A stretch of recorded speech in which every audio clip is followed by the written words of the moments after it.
আশীর্বাদ দিয়েছি।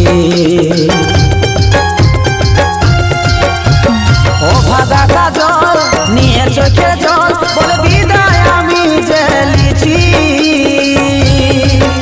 তোর জন্যে এই ব্যাগটা দিয়েছি।